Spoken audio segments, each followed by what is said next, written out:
मतलब ये कि हमने पॉइंट सी से इस ए बी पर परपेंडिकुलर ड्रॉप करना है। तो बात हो रही थी रेक्टेंगल की, यानी 2 times A B into A D, ये चीज़ हमने माइनस करनी है इन दोनों स्क्वायर्स के सम में से। अब अगर इसको एक बार फिर यूँ लिख लें कि A square is equal to B square को पहले ले आएँ, B square plus C square और माइनस 2cx। बिस्मिल्लाहिर्रहमानिर्रहीम। अस्सलामुअलैकुम डियर स्टूडेंट्स, हम 10th की मैथ के चैप्टर नंबर 8 के थ्योरम सॉल्व कर रहे हैं। तो आज हमने थ्योरम नंबर 2 सॉल्व करना है।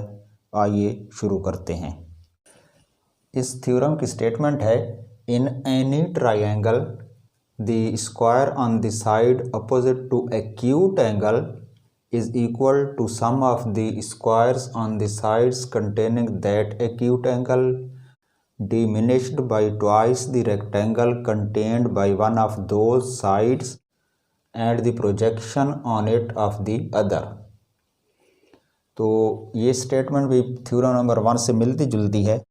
थ्योरम नंबर 1 में ऑब्ट्यूज एंगल्ड ट्रायंगल थी और इस थ्योरम में एनी ट्रायंगल है। तो एनी ट्रायंगल से मुराद है कि ये ऑब्ट्यूज एंगल भी हो सकती है, राइट एंगल भी हो सकती है और एक्यूट एंगल ट्रायंगल भी हो सकती है। कोई सी भी ट्रायंगल हो, लेकिन उसका हमने लेना एक्यूट एंगल है, यानी square on the side opposite to acute angle. तो हमने एक्यूट एंगल की अपोजिट साइड का स्क्वायर लेकर उसको फिर इक्वल करना है। तो आइए पहले हम इसकी फिगर ड्रा कर लेते हैं। चूँकि इसमें कोई सी भी ट्रायंगल है, तो आपकी बुक में चूँकि एक्यूट एंगल ट्रायंगल की फिगर ड्रा की हुई है, तो हम भी एक्यूट एंगल ट्रायंगल ड्रा करते हैं।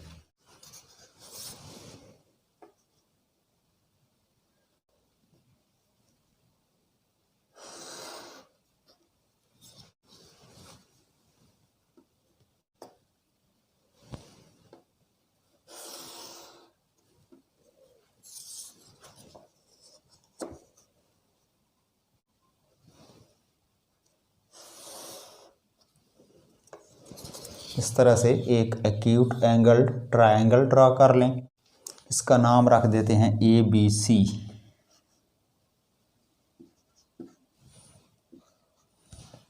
अब इस ट्रायंगल में जो एक्यूट एंगल हम ले रहे हैं, वैसे तो इसके तीनों एक्यूट एंगल हैं, लेकिन हम पॉइंट ए वाला जो एंगल है इसको स्पेशली एक्यूट एंगल के तौर पर लेते हैं और इसकी जो अपोजिट साइड बन रही है वो BC है। इसको हम डिनोट कर देते हैं स्मॉल a से। इसी तरह से पॉइंट B के जो अपोजिट साइड AC है उसको डिनोट कर दें स्मॉल b से, और जो थर्ड पॉइंट C है उसकी अपोजिट साइड AB को डिनोट करेंगे स्मॉल c से। स्टेटमेंट में वो कह रहा है कि the square on the side opposite to acute angle. Acute angle हमने लिया हुआ है ये वाला, पॉइंट A पर बनने वाला एंगल। तो इसके अपोजिट जो साइड है वो BC है। तो BC का square on the side opposite to acute angle. Acute angle अगर A है तो इसको अपोजिट साइड BC है, उसका हमने स्क्वायर ले लिया। इज इक्वल टू, यानी ये स्क्वायर इक्वल है और किसके इक्वल है? Sum of the squares on the sides containing that acute angle, यानी वो जो एक्यूट एंगल हमने लिया हुआ है A, उसको बनाने वाली जो दो साइडें हैं, एक AB और दूसरी AC, इन दोनों साइडों के स्क्वायर्स के सम के इक्वल है। तो एक स्क्वायर हम ले लेंगे AC का, यानी एक्यूट एंगल को बनाने वाली एक साइड AC है तो उसका स्क्वायर, और उसमें ऐड कर दें एक्यूट एंगल को बनाने वाली जो दूसरी साइड है AB, उसका स्क्वायर। तो ये तो हो गया दोनों साइडों के स्क्वायर्स का सम, यानी is equal to the sum of squares on the sides containing that acute angle. यहाँ तक तो बात क्लियर है।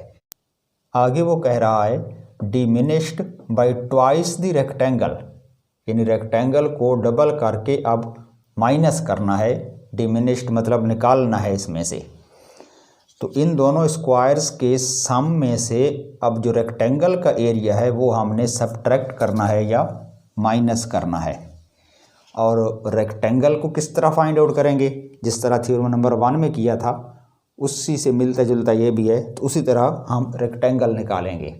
अब जो रेक्टेंगल वो कह रहा है कि rectangle contained by one of those sides, वो दो साइडें जिनसे एक्यूट एंगल बनना था, एक ए बी और एक ए सी। तो इन दोनों साइडों में से एक साइड तो पूरी की पूरी ले लें उस रेक्टेंगल के लिए। हम ले लेते हैं ए बी, तो एक साइड तो रेक्टेंगल की हो जाएगी ए बी, यानी उसने कहा है कि वन ऑफ दोज साइड्स, तो वन साइड तो ये आ गई। और जो दूसरी है वो है projection on it of the other side, यानी इस साइड ए बी के ऊपर जो एक्यूट एंगल बनाने वाली दूसरी साइड ए सी है उस साइड की प्रोजेक्शन। जिस तरह थ्योरम नंबर 1 में हम पढ़ रहे थे कि प्रोजेक्शन होता है साया या शेडो, तो इस ए सी का जो साया बन रहा है ए बी पर, और साया देखने के लिए हमने लेट किया था कि जो सन है वो पॉइंट सी के एन ऊपर हो। इधर मैं दोबारा ड्रा कर देता हूँ कि इस तरह से हमारा एक्यूट एंगल है, ये पॉइंट ए है, ये पॉइंट सी है और ये वाला पॉइंट बी है। तो अगर पॉइंट सी के एन ऊपर सूरज हो तो उससे जो रोशनी आएगी पॉइंट सी पर, और पॉइंट सी से नीचे यहाँ तक ए बी पर, तो ये जो जगह है ए बी की, यानी ए से लेकर इस पॉइंट तक, अगर इस पॉइंट को डी कर दें तो इस पॉइंट तक तो सूरज की रोशनी जब ए सी पर पड़ेगी तो ए सी का नीचे साया बनेगा और वो साया यहाँ ए डी तक तो आएगा, लेकिन डी से आगे इस लाइन ए सी का साया नहीं होगा, क्योंकि सूरज की रोशनी जो इस तरफ आएगी उसको रोकने के लिए ए सी लाइन मौजूद नहीं है, तो साया सिर्फ ए डी तक होगा। ए बी साइड का आगे जो ये वाला हिस्सा बचेगा इसमें साया नहीं बनेगा। तो जो प्रोजेक्शन है वो ए सी की वो यहाँ से यहाँ तक ए डी तक होगी। मतलब ये कि हमने पॉइंट सी से इस ए बी पर परपेंडिकुलर ड्रॉप करना है।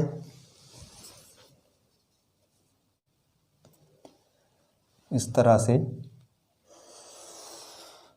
सी से ए बी पर परपेंडिकुलर ड्रॉप करें, और जिस पॉइंट पर ये ए बी को इंटरसेक्ट कर रहा है इसका नाम डी रख देते हैं। तो ये जो ए डी है ये प्रोजेक्शन है। अभी हमने सी लेंथ ली थी पूरी ए बी को, यानी यहाँ ए से लेकर और बी तक ये सारी जो लंबाई थी ये इसको हमने डिनोट किया था सी से, और ए से डी तक जो प्रोजेक्शन है उसको डिनोट कर देते हैं एक्स से, यानी एक्स लेंथ जो है वो पॉइंट ए से लेकर पॉइंट डी तक है।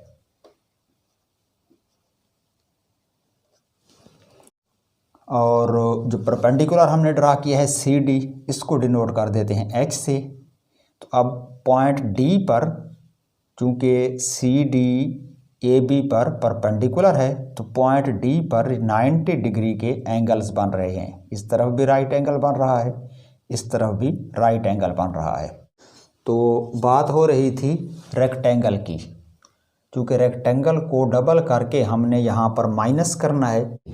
रेक्टेंगल जो है contained by one of those sides, इन साइडों में से एक साइड पर मुश्तमिल है, तो वो एक साइड तो हमने ले ली है ए बी, यानी ये जो ए बी है पूरी की पूरी ये एक साइड हो गई रेक्टेंगल की।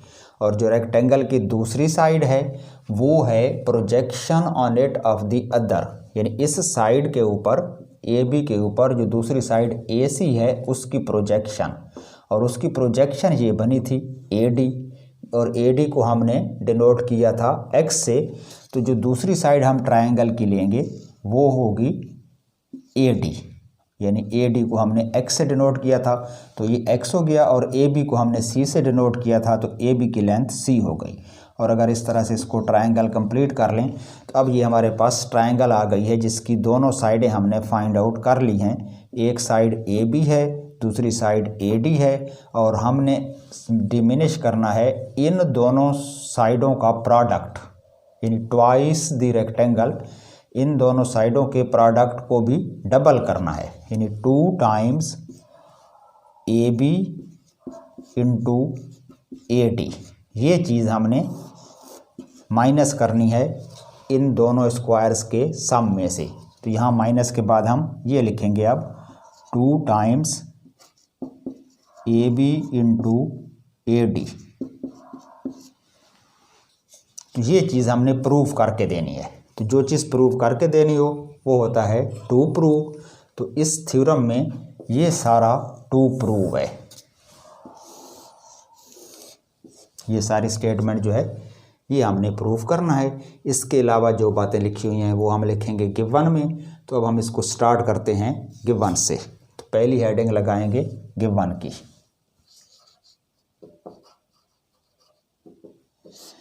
अच्छा, गिवन में एक तो ट्रायंगल लिखेंगे, क्योंकि उसने कहा है in any triangle the squares on the side opposite to acute angle. तो हमने ये भी शो करना है कि इस ट्रायंगल में कौन सा एक्यूट एंगल हमने लिया है। तो पहले हम लिखेंगे कि in triangle A B C. A B C एक ट्रायंगल हो गई और उसमें एक्यूट एंगल कौन सा है, वो है एंगल ई, पॉइंट ए पर बनने वाला। और इसका पूरा नाम लिखें तो सी ए बी कर दें या बी ए सी कर दें। Angle B A C is an acute angle.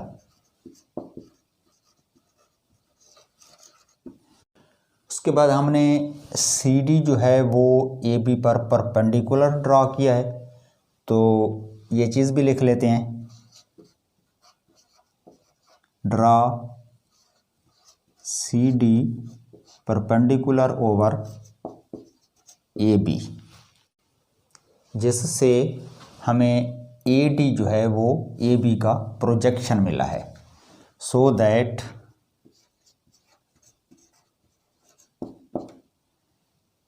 A D is projection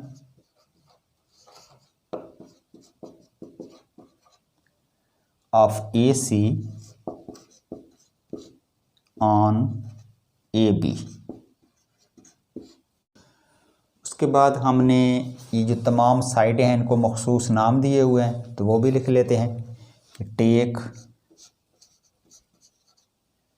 BC is equal to A किया था हमने, BC is equal to A, measurement भी लिख लें, मेजरमेंट AC इक्वल है B के, measurement AB is equal to C किया था, और जो प्रोजेक्शन था AD वो इक्वल X के है, यानी measurement AD is equal to X है, एंड मेजरमेंट CD जो परपेंडिकुलर था वो H के इक्वल था, यानी CD is equal to H। तो ये तो हो गया गिवन। नेक्स्ट हेडिंग है टू प्रूव की।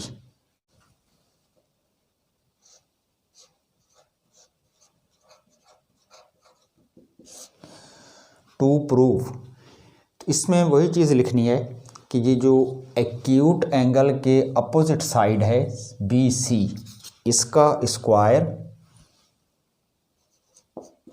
Square of BC is equal to the sum of the squares on the sides containing acute angle, यानी जो दूसरी दो साइडें हैं AC और AB, इनके स्क्वायर्स के सम के इक्वल है, यानी AC स्क्वायर इस साइड का प्लस दूसरी साइड हो गई AB plus square of AB और diminished by twice the rectangle, इसमें से माइनस करना है रेक्टेंगल का ट्वाइस, और वो हमने यहाँ पर फाइंड आउट किया हुआ है। तो ये चीज़ माइनस करनी है।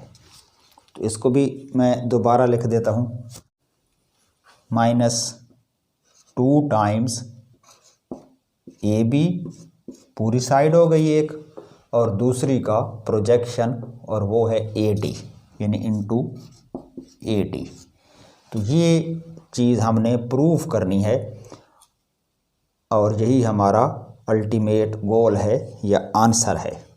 इसको अगर मैं वैल्यूज़ पुट करके लिख दूं तो इस टू प्रूफ को हम यूँ भी लिख सकते हैं कि B C is equal to A है, तो ए स्क्वायर इक्वल हो जाएगा A C is equal to B है, B square plus A B जो है वो सी है, C square -2 times A B C होगा और ए डी है एक्स, तो 2c x। ये हमारा टू प्रूव है।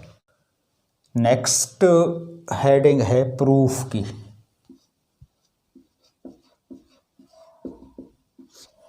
इसके दो हिस्से होते हैं, स्टेटमेंट्स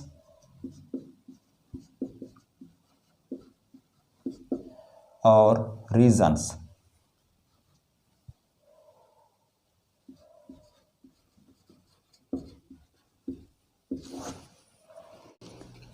इस थ्योरम को भी पिछले थ्योरम की तरह सॉल्व करना है, यानी इसमें भी 2 राइट एंगल्ड ट्रायंगल्स लेनी है और दोनों पे पाइथागोरस थ्योरम लगाना है।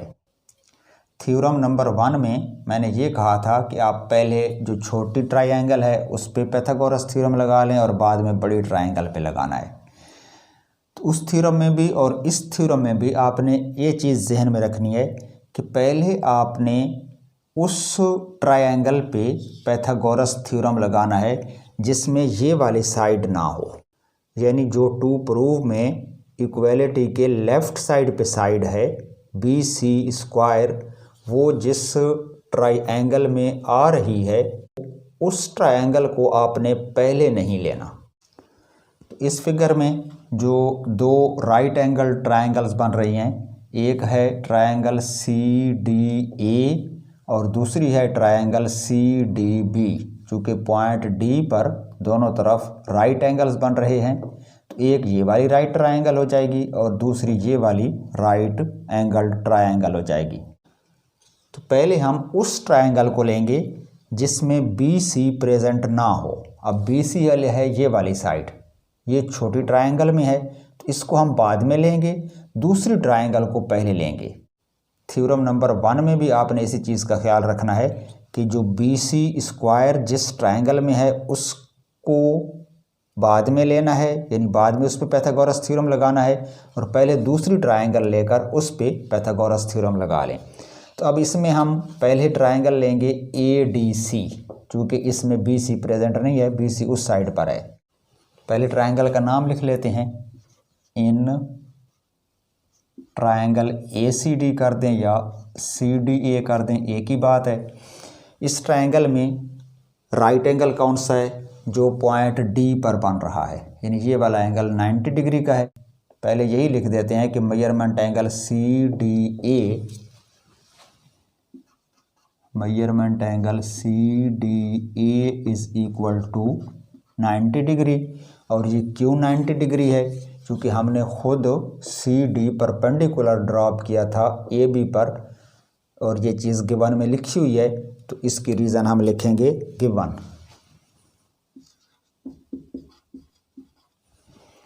अब चूंकि ये राइट एंगल ट्रायंगल है, इसमें एक एंगल 90 डिग्री का है, तो इसमें जो 90 डिग्री वाले एंगल के अपोजिट साइड है वो हाइपोटेन्यूज होगी, यानी ए सी इसमें हाइपोटेन्यूज है, या इसको बी लिख लेते हैं, यानी इसमें हाइपोटेन्यूज है बी, तो उसका स्क्वायर बी स्क्वायर और ये इक्वल होगा बेस स्क्वायर। इस ट्रायंगल का जो बेस है वो ए से लेकर डी तक होगा, यानी ए डी इसकी बेस लाइन है। हमने ट्रायंगल सी डी ए ली हुई है, तो इसकी जो बेस लाइन है वो ए डी बनेगी, which is equal to X है। तो यहाँ हम लिखेंगे बेस स्क्वायर या एक्स स्क्वायर और प्लस परपेंडिकुलर स्क्वायर, परपेंडिकुलर है इसमें एच, प्लस एच स्क्वायर। इसको नंबर 1 कर दें और रीज़न इसकी होगी Pythagoras theorem.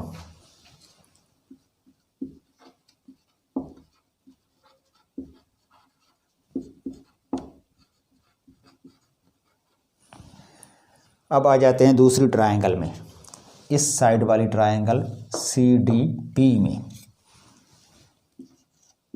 In triangle CDB, इसमें भी जो पॉइंट D पर बनने वाला ये वाला एंगल है 90 डिग्री का है, क्योंकि CD परपेंडिकुलर था।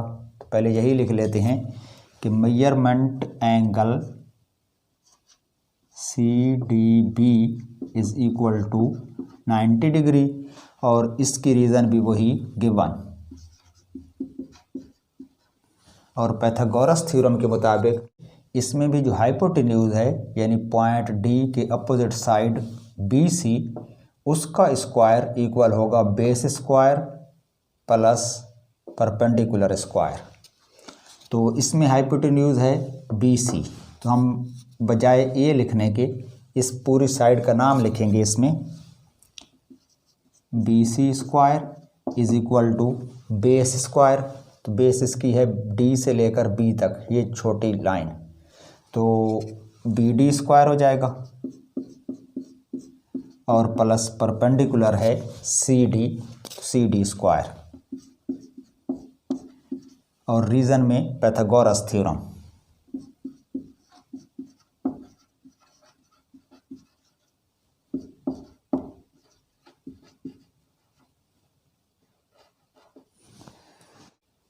अब इसमें एक छोटा सा पॉइंट है जो आपने समझना है कि BC तो हम लिख देंगे A, क्योंकि BC की लेंथ हमने A के इक्वल ली हुई है, और जो CD है वो H है परपेंडिकुलर। BD जो है वो है B से D तक ये वाला हिस्सा, और इसको हमने किसी चीज़ से डिनोट नहीं किया। तो इसको एक दूसरे मेथड से हम सॉल्व करते हैं कि जो BD है ये दरअसल पूरी AB में से AD वाला हिस्सा निकाल लें तो BD बचेगी। मैं यहाँ समझाता हूँ कि अगर लेट से ये पूरी लाइन है हमारे पास AB, और इसी AB के ऊपर दरमियान में पॉइंट D है, यानी यहाँ पर ये वाला पॉइंट है D।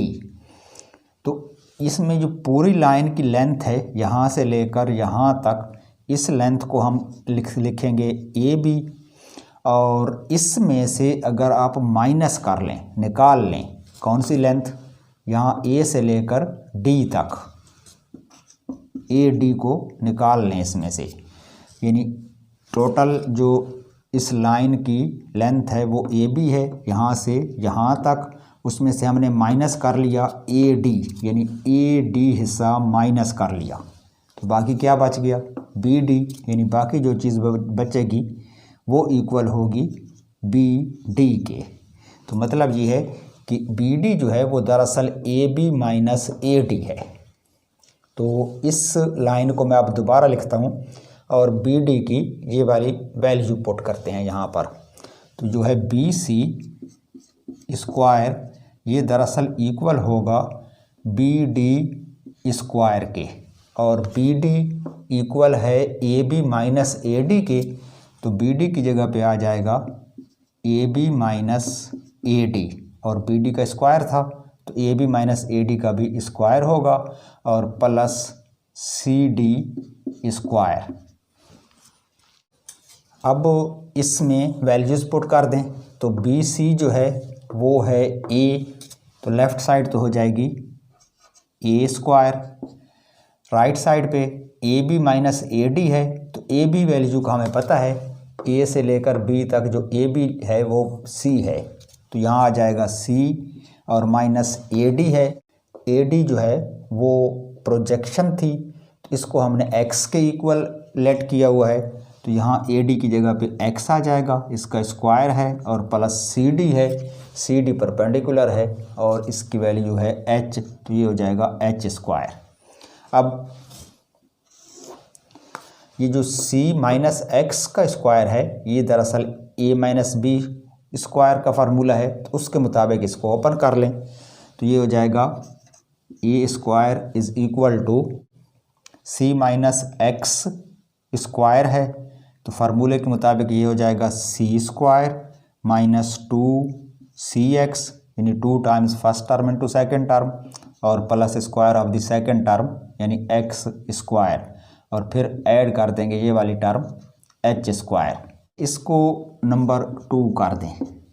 अब 1 और 2 को आपस में कंपेयर करें तो इसमें जो x2 प्लस h2 है ये दरअसल इक्वल है b2 के, यानी नंबर 1 में ये लिखा हुआ है कि x2 plus h2 is equal to b2, और नंबर 2 में भी x2 प्लस h2 मौजूद है, तो x2 प्लस h2 की ये जो वैल्यू है b2 ये यहाँ पर लिखनी है। यानी इस पूरी लाइन को मैं अब दोबारा लिख रहा हूँ, A square is equal to C square minus 2cx और प्लस जो x2 प्लस h2 है इसकी जगह पे b2 आ जाएगा, और इसकी रीज़न लिखेंगे यूजिंग 1 एंड 2।